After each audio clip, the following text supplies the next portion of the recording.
The issue of Nnamdi Kanu and the issue of Igbo land or southeast in Nigeria is very vital to continued peace in Nigeria after Buhari might have left office. And so this election in which Atiku is interested is very vital.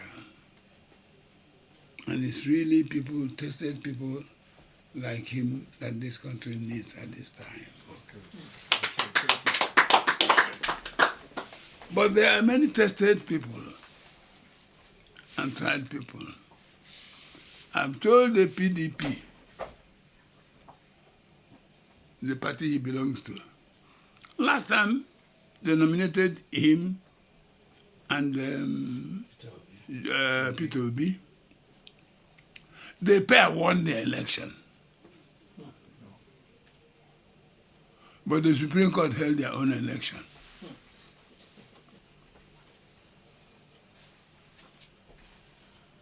Well, we are a law-abiding country. We have to abide by what the courts say. But their pair would have repaired the wounds of this country by now. By now, this country would be a country flowing with milk and honey. Because in economics and planning, Peter Obi has demonstrated it, and everybody has seen it, where he ruled, and honesty.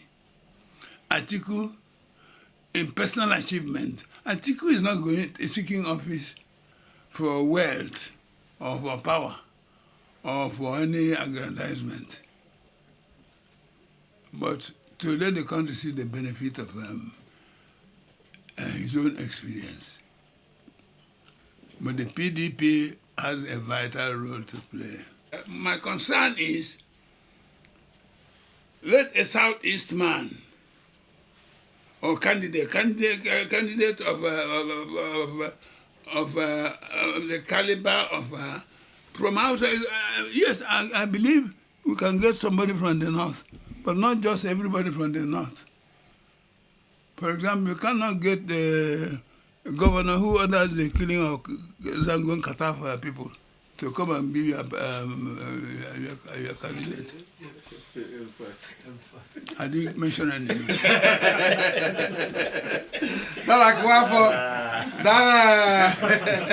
didn't mention any name. So,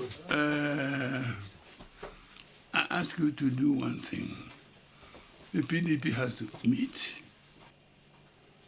Whosoever comes as a candidate, either by consensus or by whatever means, is my candidate.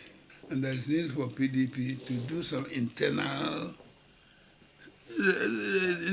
show some sense of seriousness in some areas. To me, Atiku, like others, like many others in the PDP, are qualified, but there can only be one presidential candidate from the PDP. So please, you, the elders and the financiers of the party, the true financiers of the party, the true pillars of the party, help to build a united front so that you don't open your armpit to the enemy.